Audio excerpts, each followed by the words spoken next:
अब दुष्यंत ने लाखंडी नहीं एक ईंट भी वहाँ पे कि उसको ये है कि अगर यह बाईपास बनना शुरू हो गया तो ये तो प्रेमलता का नाम हो जाएगा, तो वो अभी तक भी नहीं बना। अगर ये बन गया होता है ना तो आप लोगों को पता लग जाता कि भाई तरक्की क्या चीज़ हो है।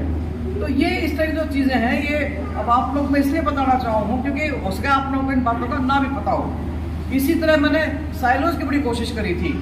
साइलोज का क्या है, गाँव में मंडिया में बड़ी खिलाफत करी उस टाइम, अपना जी साइलोज नहीं चाहिए हमने, और ये पल्लेदार भी आ गए चिट्ठी लिख के लाए, अब मैं तो पल्लेदारी खत्म हो जाएगी, पुराना हो जाएगा। इसका सबसे बड़ा फायदा ये होता अगर ये साइलोज बन चुके होते, मैं तो रामविलास पासवान को मिली थी इसको लेके, आज हमारे मंडी बहुत बड़ी है, अनाज बहुत बड़ा हुआ है और रेल की रेल जाओ हमारे अनाज की भर के, अगर आप साइलोज बन जाओगे तो आड़तियों ने भी फायदा होगा, खेती करने वाले ने भी फायदा होगा और जो उस अनाज में खाओगे उसको भी फायदा होगा। उसमें क्या था, अगर आप साइलो में अनाज डालते हो तो 3 साल तक अनाज का रंग भी नहीं बदलता। अब आपने देखा होगा जो बारिशें आवे हैं, अरे सरकारी गोदामा में जो बाहर गेहूँ पड़ा रहा है या धान पड़ा रहा है, बोरी भी पाटना है, कुत्ते भी आंटा है, नागर भी आंटा है और अनाज भी सड़ा है, और फिर वो अनाज सड़ा अनाज फिर वो बांटा गरीबा में, उनमें कीड़े भी चलते पाओगे, वो खराब भी हो पाओगा। तो साइलो वो चीज़ थी जिसमें 3 साल तक दाने का रंग भी नहीं बदलता। लेकिन यहाँ क्योंकि लोगों को इस बात का पता ही नहीं था कि साइलो की चीज़ है, मतलब मेरी पूरी खिलाफत हुई। ये खुद बैठे, ये साबिन ने भी पता है सारी बात का, तो ये भी कह ले बोले क्या ना बनाओ साइलो, हमने मका ये है शिक्षा की कमी। और इसीलिए मैंने अपना जो हमारा लड़कियों का कॉलेज है, नर्सिंग कॉलेज हमने खोला, बच्चों के लिए कॉलेज खोला, ताकि जब शिक्षा आ जाती है आदमी के अंदर तो उसकी समझ बदल जाए, उसका सोचने का तरीका बदल जाए। तो ये जो चीज़ है ये हमारी तरक्की की निशानी थी, लेकिन लोगों को नहीं समझ में आई है बात, वो साइलो बने ही नहीं। अब तो रामविलास पासवान जन्म मर भी लिया तो वो साइलो भी आए गए हुए, तब तक बने होते ना तो आज वही आर्टिस्ट जिन्होंने मेरी खिलाफत करी थी वो आज यूँ कम है, और मैडम यो काम का हिस्सा करा दिया कि हम भी सुखी और किसान भी सुखी। अब तो जब बनेंगे जब बने तो आएगी बात, मंजूर मेरे नाम तो कोई नहीं तो ये तो सारी चीज़ है। और मैं आप लोग को इसलिए मिलने आई हूँ ताकि आप लोग एक तो कामों का पता लगे कि भी अस्पताल न बनवाया, तहसील से SDF का दफ्तर न बनवाया, मेडिकल कॉलेज में बनवाने लग रहे हैं, लाइटें काम में लगवाई, बाईपास मारा बनया। मेरी तक भी याद है जब बाईपास की दुकाना की गिरण की बात आई तो कई जने मिलकर आए जो साहब के पास आए रेस्ट हाउस में, कहले जी ये दुकान टूटते हैं, ये कहले भाई दुकान सड़क चौड़ी होगी दुकान तो टूटेंगी, क्योंकि उनके मौजले लेच पे थे वहीं, अब नाजायज दुकान थी वो सारी की सारी। लेकिन फिर ये था कि ना जी ना टूटनी ही चाहिए, तो हम भी चुप हो गए, मैं भाई ठीक है भाई काम आए जब मुझे राजी नहीं तो कोई बात नहीं। वो दुकान टूटी भी लेकिन किसी की हिम्मत नहीं हुई तो शब्द को कहने के लिए मुझे ये भाई दुकान क्यों टूटने लग रही है। यानी जितनी मारी पट भी मारी, भाई डांट भी हम सुने, सारी गाली भी हम सुने और फिर भी थारे बीच में रहा हम, यानी हम तो सुख में दुख में थारे साथ। अब जब कोई बाहर का आदमी आ जाए तो कब तक इनके बोझ में रोते रहोगे, तब तक इन अपने सिर पर उठा कर रखोगे। मैं तो यह बात समझ में नहीं आती कि हम क्यों बाहर के आदमी को वोट दे रहे हैं, अपना तो अपना ही हो है। कि मैं आप लोग के बीच में आई हूँ, आप लोग के दुख सुख में मैं आऊँगी, कोई ब्याह होगा जब आऊँगी, कोई मन भला होगा मैं जब आऊँगी, कोई काम होगा मैं जब आऊँगी। 100-250 किलोमीटर तक बैठा आदमी तो संभाले भी कोई, सबने बेरा भी नहीं होगा कौन है वो। और मेरी तक याद है यह मंडी है जो बाहर वाली सड़क है जिगान, वो दिलबाग का पेट्रोल पंप है, वहाँ एक दफ्तर ले रखा था इसने दुष्यंत ने, वहाँ छाछ पर खड़ा हो गया। अब भी उस दिन उठाने में थे और दुनिया खड़ी जिता कभी राज्य हो उठाने के आदमी, और जिता दिया दुष्यंत, हमने जिता दिया। तो छाछ पर खड़ा होकर बोला भाई मैं क्या करूँ, तो आप लोग जिता तो मेरे को दिया। बोला जी जिता तो दिए, इस बीजेपी में ना जाइए।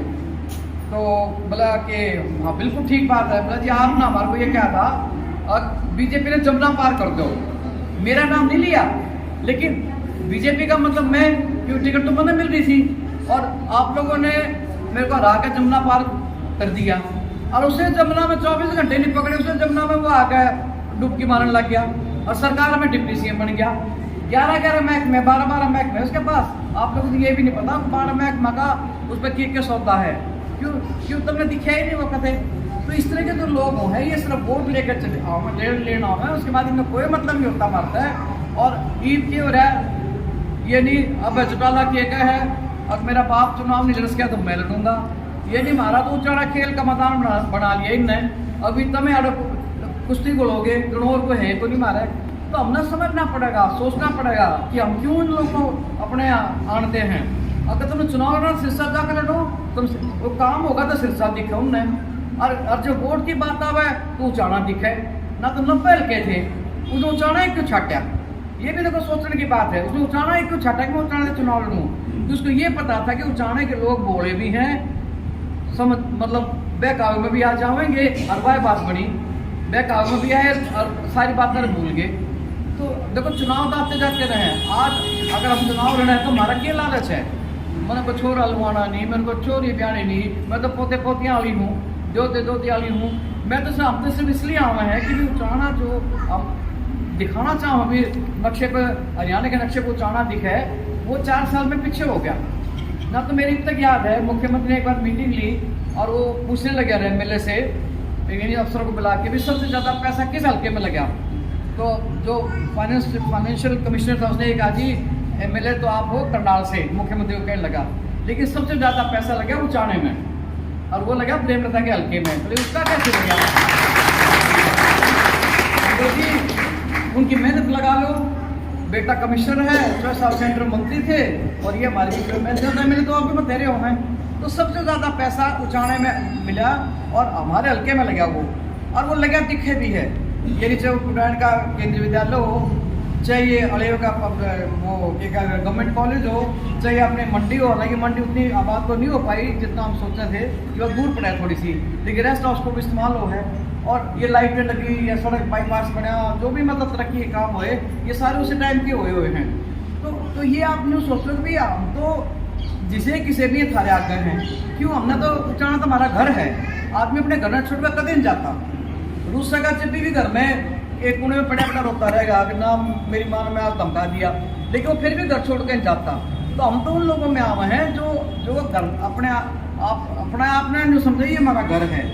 लेकिन उचाने वाले इस बात में पता नहीं कब समझेंगे कि ये हमारे खातिर ठीक है। अब मेरा बेटा है ब्रजेंद्र सिंह, आज आपके बीच में मेंबर पार्लियामेंट है, वो सरकारी अफसर था, वो यानी आर्या पूरे हिंदुस्तान में जब IAS के पेपर हुए थे तो उसका 9वां रैंक आया था, 9वां रैंक पूरे हिंदुस्तान में, और उसकी 12 साल की नौकरी रह रही थी। जो साहब ये कहने लगे कि मैं तो हो गया 75 साल का, अब तो नौकरी दे छोड़ ना। तो इतनी बड़ी नौकरी जिसके 5-5 सरकारी गाड़ी खड़ी हो, सरकारी ताम जाम हो, ड्राइवर हो, गाड़ी हो, नौकर हो, उससे क्या जरूरत है लोगों के बीच में आकर यानी 4 बात सुनने की, कुछ और करने की। लेकिन संस्कार की बात है, उसने एक बार भी ये नहीं कहा कि डैडी मेरे तो 10 साल की नौकरी रह रही, 12 साल की नौकरी रह रही है। उन्हें तुरंत इस्तीफा दिया और हमारे बीच में हिसाब से उन्होंने चुनाव लड़ा और 3.25 लाख वोटों से वो जीत्या। उस टाइम भी उचाना का शक था, ये उचाने थे जीतेगा कहा रहेगा, क्यों लोगों के दिमाग में शक था कि ये उचाने वाले बेरंग ये कर देंगे। क्योंकि जब भी चौहान साहब को मौका मिला कि वो मुख्यमंत्री बनने की दौड़ में है या कुछ अच्छा उसका है, उचाने ने हर बार हराया। 84 में यानी जब इंदिरा गांधी की हत्या हुई थी, MP का चुनाव लड़ा इन्होंने हिसार से, ओम प्रकाश चौटाला को इन्होंने हराया। 9 हल्के हुए एक MP के लोकसभा में, 8 हल्के में जीत्या वीरेंद्र, और 9 में मारा, 9वां कौन सा उचाना, 4,500 वोट था रहे थे उस टाइम। ये 84 की बात है, यानी जब धोखा दिया। उसके बाद जब 2005 की बात आई, जब सोनिया गांधी ने ये बात कही कि वीरेंद्र सिंह आपकी बार आपको हम बढ़ाएंगे और आप अपनी तैयारी करो, जब लोगों ने हराया। 91 में जब मुख्य ये प्रधानमंत्री राजीव गांधी थे, तब यानी उन्होंने भी ये बात कही थी कि भैया हम आपको एक जवान आदमी देंगे जो आपका भला करेगा, सारी बात है। उस टाइम बेचारे राजीव गांधी की हत्या होगी। यानी हमारी या तो किस्मत खराब कह लो, या लोगों का हमारे कोई काम में कमी रही है, या हमारी कोई कुछ तो कमी रही है जो चुनाव हमारे हैं। तो हम ये कहे हैं कि भाई यहाँ से 5 बार और बार क्या आदमी MLA बने लिए। दुष्यंत चौटाला आज हाल MLA है, इसका दादा ओम प्रकाश चौटाला 4 यहाँ से MLA रह लिया, भाग सिंह छात्राड़ा से MLA रह लिया, और ये अपना कर सिंह वाले नंबरदार के MLA रह लिए, ये सुबह सिंह पुनिया भी MLA रह लिया, यानी 5 MLA रह लिए। और हम कदे हारे कदे जीते। तो ये बात मैं आपको इसलिए बताना चाहूँ कि ये हार जीत का जो खेल है, इसमें हम नुकसान ठामे हैं। हम अगर 2 कदम आगे चल रहे हैं तो 4 कदम हम पीछे। अब जो काम इन 4 साल में होने चाहिए थे, बाईपास बन गया होता या और कोई चीज़ अच्छी बन गई होती, तो हमारा उचाना दिखना शुरू हो जाता। लोगों ने दिखे कि हाँ भी उचाना की कोई चीज़ है, लेकिन हम फिर वहीं पहुँच जाए हैं। तो आप लोग तो पढ़े लिखे हो, समझदार हो, सारी बात करना पता है। तो चुनाव जब आवेंगे तो मेहरबानी करके आप ये तय करो कि हमारे बीच में तो जो मन संभालेगा वो कौन है, हमारे सुख दुख में जो साथ देगा वो कौन है, या वो जो हमारी वोट लेके चला जाएगा फिर दिखे भी नहीं हमने। तो इस तरह के अभी इलेक्शन आओगे, बहुत तरह की बातें होंगी, कोई कुछ कहेगा, कोई कुछ कहेगा, अंदर ही झूठ बोलेंगे। कोई तो पीछे की बात करेगा, कोई वोटा की बात करेगा, कोई या पेंशन की बात करेगा, कोई किसी चीज़ की बात करेगा, यानी तरह तरह की लुभावने यानी प्रचार करेंगे। आपने ये देखना है कि भाई ये सिर्फ झूठ बोलना है, इनकी बकाई में ना आई। मैं तो बस एक बात कहना चाहूँ, अगर बकाई में आ गए तो गरीब रह गए, 5 साल ये निकल गए, अगले 5 साल भी निकल जाओगे। उन 5 साल में बालक भी जो आज नौकरी के लायक है वो भी उम्र पार कर लेगा। तो ये जो चीज़ है ये हमारे को पीछे ले जाना है।